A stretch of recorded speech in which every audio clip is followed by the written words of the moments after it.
नमस्कार दोस्तों, आप देख रहे हैं राइज न्यूज नेटवर्क। दोस्तों, यूएनएससी के इंटरनेशनल मंच पर जिस तरह से चीन दादागिरी करता था, वो दादागिरी अब उसकी खत्म हो चुकी है। आपको बता दें कि चीन छोटे-छोटे देशों को तबाह करने के लिए जाना जाता है।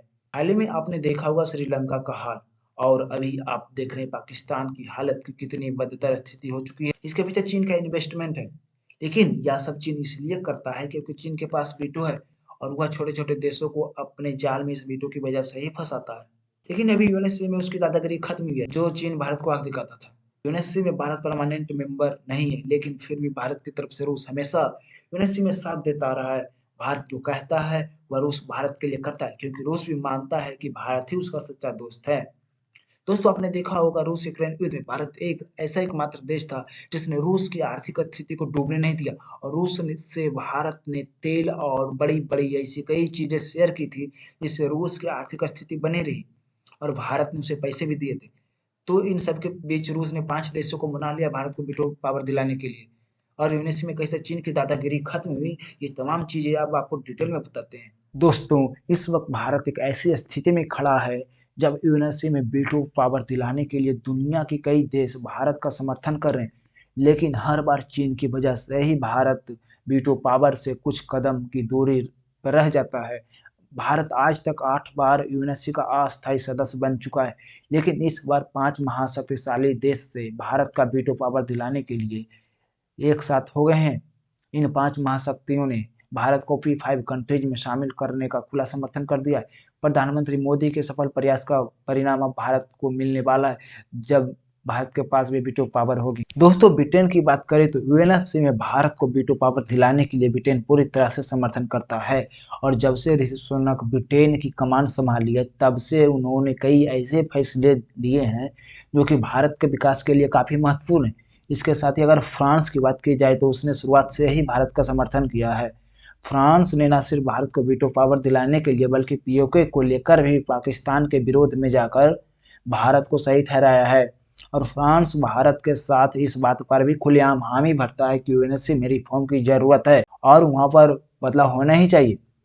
ऐसे में फ्रांस चाहता है कि भारत को वीटो पावर मिले, क्योंकि उसको पता है कि भारत आने वाले समय में ऐसा देश बन जाएगा जो चीन को भी पीछे छोड़ देगा।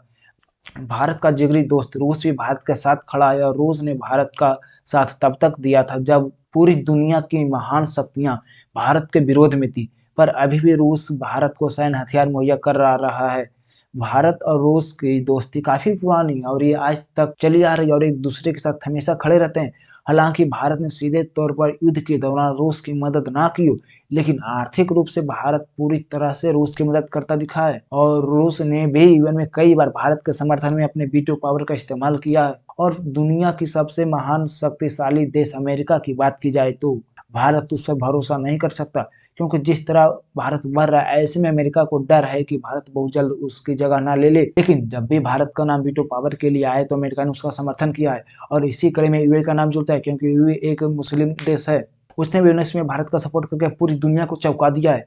ऐसे में इन सभी देशों का समर्थन से ऐसा लग रहा है कि अगली बार भारत यूएनएससी का परमानेंट मेंबरशिप को जरूर हासिल करेगा। चलिए अब जान लेते हैं एक और बड़ी खबर। हाल ही में भारत की मदद के लिए रूस ने ऐसा कुछ ऐलान किया है जिसने पूरी दुनिया को हिलाकर रख दिया है। आपको यह जानकर हैरानी होगी कि रूस ने अपने S-500 एयर डिफेंस सिस्टम और भारत को लेकर एक काफी बड़ा बयान दे दिया है।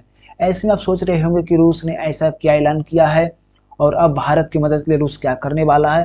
तो ऐसे में हम इन सभी बातों को इस वीडियो में विस्तार से बताने वाले हैं। तो चलिए, यूक्रेन और रूस युद्ध में जमीनी हकीकत चाहे कुछ भी हो, लेकिन इस बात से इनकार नहीं किया जा सकता है कि रूसी डिफेंस इंडस्ट्री ने दुनिया को प्रभावित किया है, क्योंकि इतने प्रतिबंध और आर्थिक अस्थिरता के बावजूद रूसी सेना को ज्यादा कमी नहीं हुई, और आज भी रूसी सेना यूक्रेन से युद्ध लड़ रही है।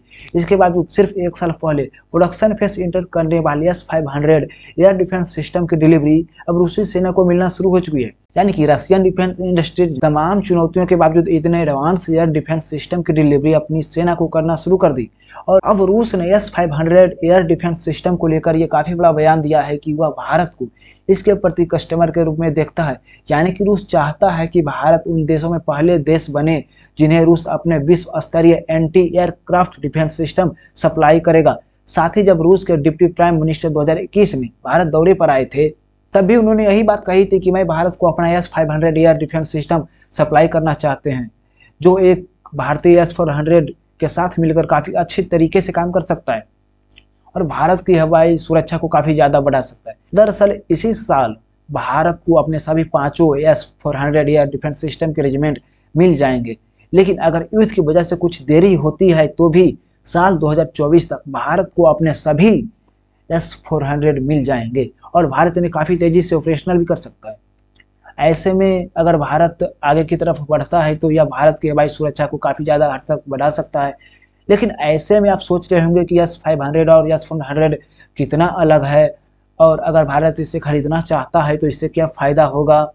तो आपको बता दें कि S-400 S-500 के मुकाबले में काफ़ी ज़्यादा एडवांस है, ना कि सिर्फ इसकी रेंज के मामले में बल्कि ट्रैकिंग कैपेबिलिटी के मामले में S-500 का कोई जवाब नहीं है, क्योंकि इसके अंदर एक बिल्कुल नई मिसाइल का इस्तेमाल किया गया है जो कि टैंक, बैलिस्टिक मिसाइल और दूसरे बड़े टारगेट को 600 किलोमीटर दूरी तक तबाह कर सकता है।